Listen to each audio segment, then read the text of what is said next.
Hello, ladies and gentlemen. This is Eddie Marcus, back again.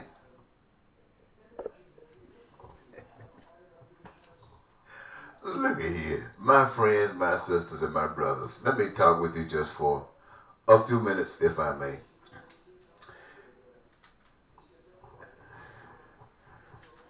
America is truly confused, and I don't believe that the people are aware of their confusion.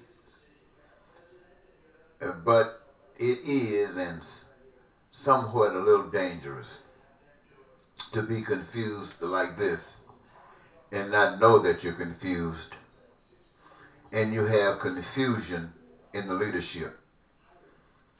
But really, when you are a confused people, what else can you expect but confusion in leadership?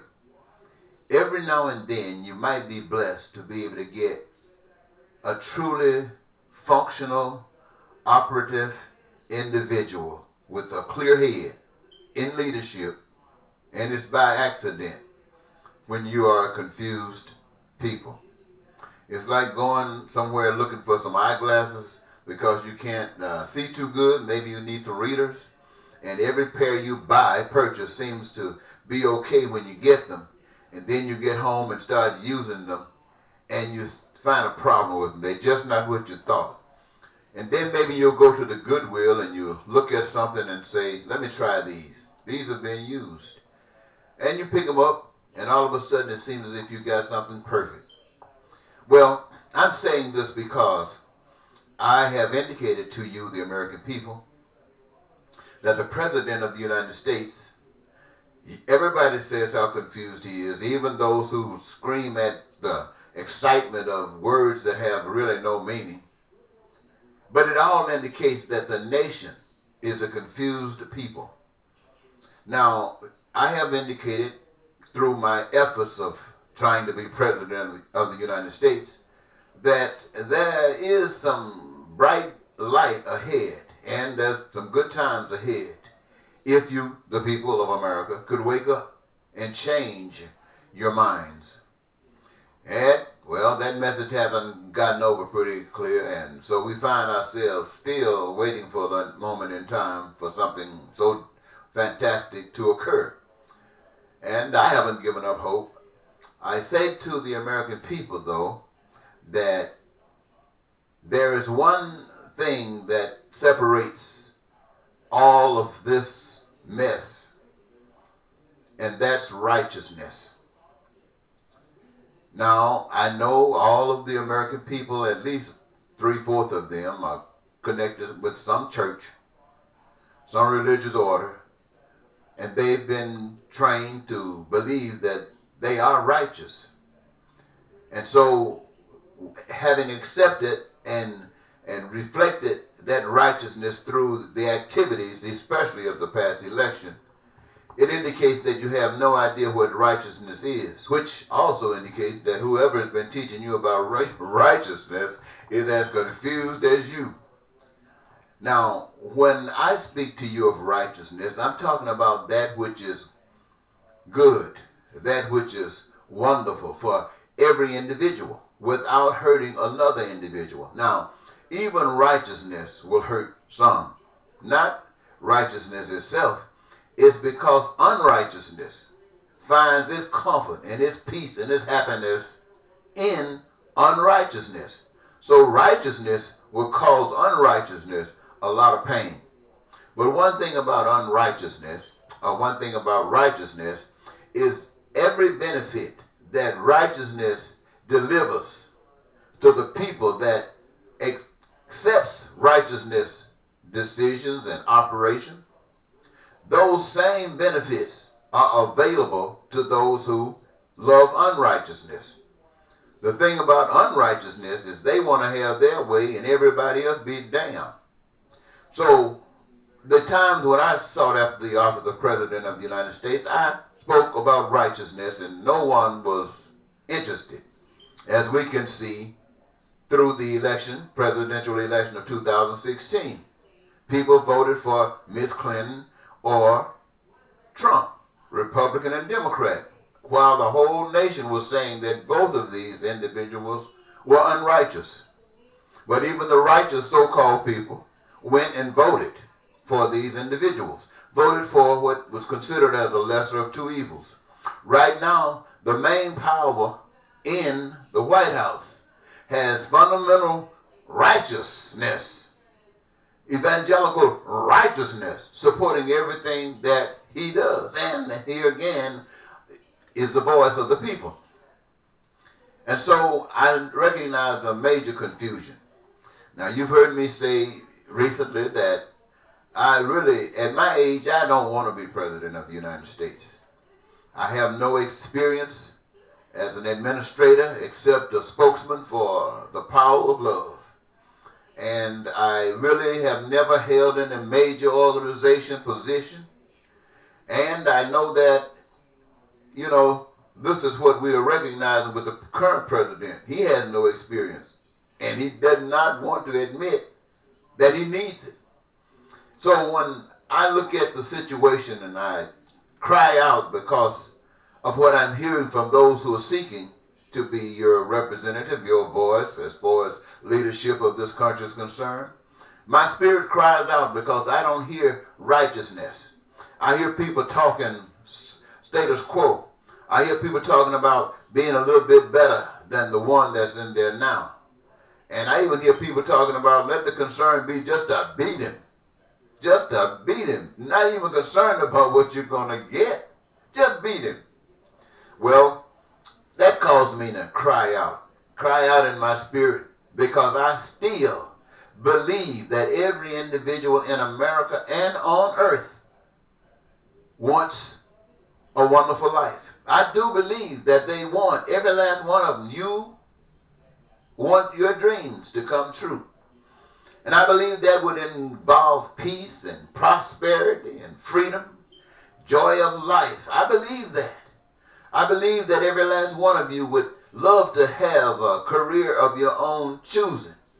And I know that based upon the way that the systems of our establishment are, that this would mean that enough people would be engaged in every last one of these various institutions that would allow an abundance of activity to create in those particular positions enough of the goods and services that would meet the needs of everybody. And that includes health care from the womb to the tomb, education unlimited and unrestricted, food, clothing, and shelter in such an abundance that these things are like inalienable rights as far as righteousness is concerned. I see this. I want this for myself, and I want it for everybody else. Now, as a presidential candidate, or one that would be considered for president, this is exactly what I want. Now, what I do know is that the very operations within government, I don't have the experience, but I believe, I don't know this for a fact, I believe that there are people out there who got this experience. I believe that there are people out there who, given the opportunity, could serve America well in righteousness. I really believe that. I believe there's some absolutely good people out there that are already in government. They just haven't had the opportunity to express themselves in that arena and that capacity and that objective. But I do believe that there are those who are not in government who still qualifies to be your greater, better servants. And because of that, and my lack of experience, I believe that we could come together and achieve such a goal. I believe that me not running as a state operative, me not running as a status quo operative, but rather as a write-in, and that you, the people, if you chose righteousness and went to the polls and wrote in Eddie Marcus as the next president of the United States, that would in itself be a mandate to the nation, that you, the people, are changing, that you want change, and that you're accepting the idea that this peace, well, let me just say it like this, that righteousness needs a chance. And you're going to give it a chance, a different chance, not just for your group, not just for your ethnicity, your race, your gender, but for everyone, because this is what I speak for. This is what I represent. And if you did that, then it wouldn't be no trouble about what the people are going to say, because you have mandated. And as your chosen representative, I would seek out to find those wonderful individuals that could serve this nation well in achieving these goals and objectives. And the idea is to make America great.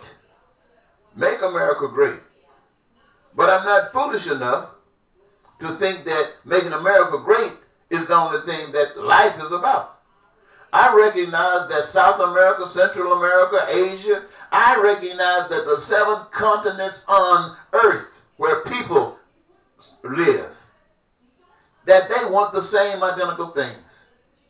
And so if I was talking with North Korea, I would be talking about the same things that I'm speaking to you about here today. I'm not going to fight them. I'm not going to pick up any bombs and fight them and try to threaten them to make them do anything. I'm not going to put them on sanctions to make them suffer to go my way. No, I'm just going to see if we can lift up America in such a way that it is like the sun in the sky. That every nation, everywhere where people are suffering, could look up and see the sun shining in the United States of America, where everybody got a home. Everybody got the resources that they need. That America is beautiful. Their streets, their infrastructure being redone. Their bridges, their highways, their ditches. Oh, my God, my God, my God. I'm telling you, yes, this is what I envision for this nation. And nobody's fighting. Nobody's arguing. Nobody's taking their kids, giving them AK-47s out there trying to practice because getting ready for a race war. No, none of that is happening. They're putting their stuff down and kids are being kids. They're enjoying their young lives, and young people are doing their crafts and skills, and they're getting a chance to have vacations, to go on cruises, to go on fishing escapades, and to live, my friends, to live.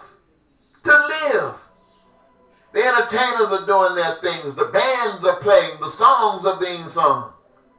The dances are being done. My. And you know what? All of this is done. The football teams are playing their games. All of the sports, basketball and baseball players, everybody's doing their thing. And they got no reason to cry when they compete and one is a winner and the other seems to be, didn't come out on top like that. Why? Because the game was the game, and everybody had 3 of playing the game. Now in that game, somebody's going to come out on top if you're competing. But you're going to give it your best shot. And when you're giving it your best, if somebody else wins and you didn't, hey, you can pat them on the back because they got you this time, you'll get them next time. And we don't have to worry about money because money is nothing but a distraction. And it's what those who are unrighteous uses to keep you off righteousness.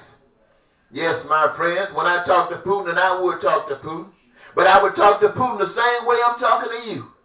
And if Putin wants to stay Putin, let Putin stay Putin. I'm not going to try to punish Putin for being Putin, but I want Putin to look over here, and I want the Russian people to look up when they see America. It's like looking at the sun, and they're saying the people in America smiling. The people in America are happy. Oh, my friends, my friends, my friends. And if people say we want to get out of Russia, and Putin say you can't go, I'm not going to bomb Russia because Putin won't let them go. Those people will recognize that if they stand up just like you, the American people change your mind. If they change their mind, they can get rid of Putin like you're going to get rid of Trump. And the sun can shine right there in Russia, just like it's going to be shining here in America. My. But this comes out of righteousness. Now, all of the righteous people, not maybe a few didn't, but all the righteous people went and voted for a lesser of 2 evils. I want you to know, ladies and gentlemen, there's no way on earth, there's no way in heaven a righteous person is going to vote for evil. Before a righteous person vote for evil, they will stand alone and allow their head to be blown off before they vote for something as detrimental as evil. Righteousness represents the creator of the universe. And you are one with the creator of the universe. And you're going to go over there and join with one that's trying to tear it down? Like America is trying to be brought down by this unrighteousness? Hey, baby, this is something that is obvious. You can see it as clear as you can see me right now.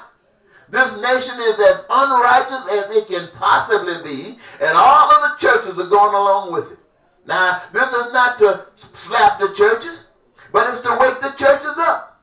To tell you, brothers and sisters, wherever you are, you got to change your way. I know they said separation between church and state was a sign that they wanted to get God out of the way so the devil can run the show. And the devil is running the show all over the place. Cops are killing people who are out in the streets without guns. But cops are good people. You just got some unrighteous folks that are more unrighteous than others. Those are the ones that's killing. The others, they are not killing, but they're going along and allowing unrighteousness to rule. I'm not coming to condemn you. I'm coming to lift you up and let you know that you still got hope. We're still here. We haven't been just destroyed just yet, so we got a chance. But we're going to have to change. And for that effort, for that, I'm willing to change my mind, if you are, and be the spokesman for you in righteousness and in America's research, in America's outreach, in America's new development. I mean, hey, it's time. It's time. Somebody say, now this is our time. And I just want to let you know, ladies and gentlemen, that God loves you, and there are those that don't love you.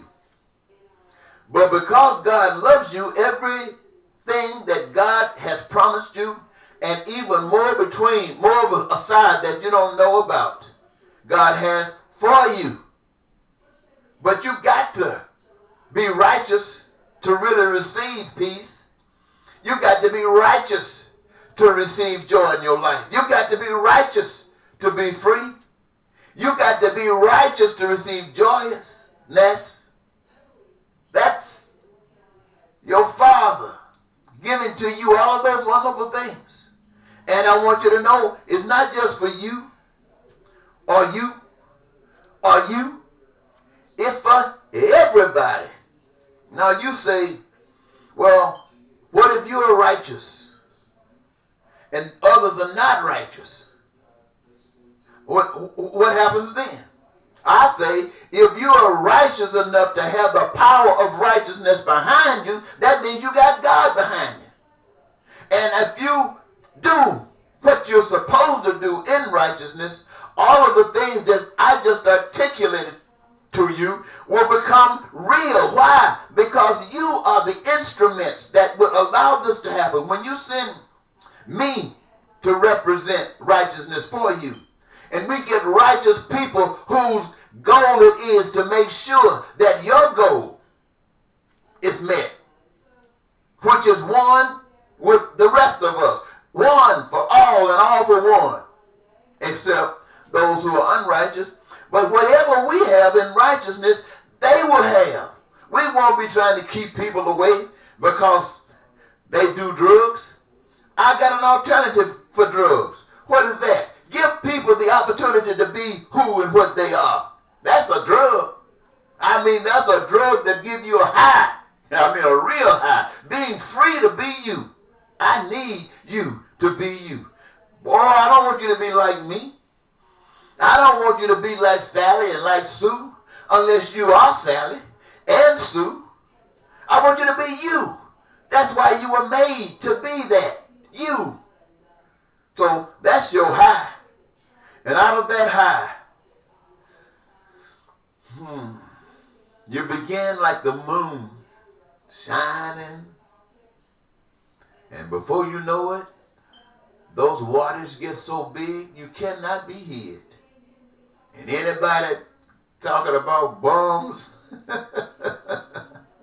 No, my friends, that is history. So, ladies and gentlemen, I just wanted to share with you that righteousness is the way. Righteousness is the only way. And I stand before you this time to say that God loves you enough for me to stand before you on righteousness. Now, if somebody else come up and start talking to you about righteousness, you make sure they don't trick you. Make sure they don't deceive you. You know, like Donald Trump says he's the richest man, he's the smartest man, and he tricked you, didn't he? But I'm telling you that God is the author. And in order for these things to happen, you must do them. You must see that it's done. I'm not going to try to trick you. I'm going to tell you the truth. And if you're trying to fake it, you just another Trump. And you won't get it done. But I am real. God is real. Are you real? Or can you be real for righteousness? We will see. Because I'm telling you, all of you people in the churches, I don't care what color you are, what denomination, all of these denominations just to divide you, just to keep you blind, to keep you in bondage while somebody is telling you something, using you as a tool for their use. Now, somebody might say, well, aren't I using you for a tool? I tell you, if I am, I don't benefit from it any more than you. That's a good thing. Till next time, this is Eddie Marcus saying goodbye.